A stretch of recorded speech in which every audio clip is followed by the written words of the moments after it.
Political leaders, economists and policymakers converged on Abuja, Nigeria's capital, to x-ray the nation's economy and its ups and downs with a view to providing options that would help revamp the economy. Though considered the giant of Africa and one of the largest crude oil producers worldwide, Nigeria's overdependence on oil has left the country at the mercy of global oil prices. Trust TV's Chamu Dabeng reports that the forum dwells on oil revenue subsidy, private sector investment and leadership in repositioning the ailing economy. Take a look. Once a major booster of the country's GDP, the oil sector contributed a mere 4.34% in Q4 of 2022.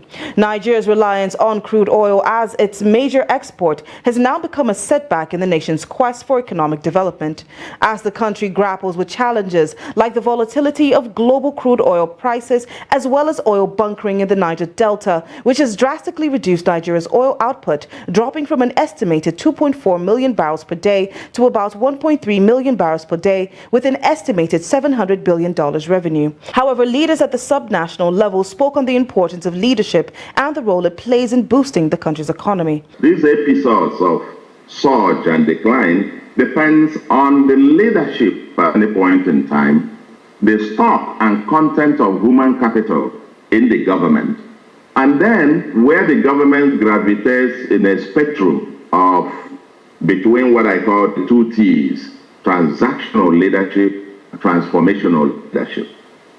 Over the decades, you will find our leadership and performance and reforms gravitating between these two spectrums, one extremes of the extremes. Depending on where we are, we have either up or we go down. Political leadership matters. If you don't have political will to take very difficult decisions that may be unpopular in the short term, but solves long-term problems that the rest of the people may not see, but you know it has to be done, then you are in good shape. Nigerian leaders are concerned over the culture of blame game among the elites rather than focusing on pragmatic ways of addressing the pressing issues. However, the 18th Emir of Kano, Sanusi Lamido Sanusi, has a different view. I don't believe in covering up incompetence. I don't believe in being politically correct and not saying that something was not done properly.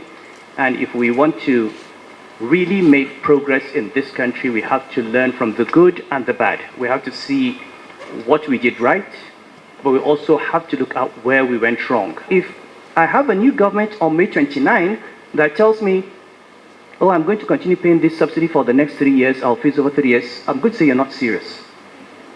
I mean, I'm going to just close my eyes and get ready for the next election in 2027 because we're going to be here in 2027 talking about the same things. As Nigeria looks to economic diversification and development, there is a need for massive private sector investments, fiscal consolidation, and a need to assess Nigeria's economic surges and emulate the highs.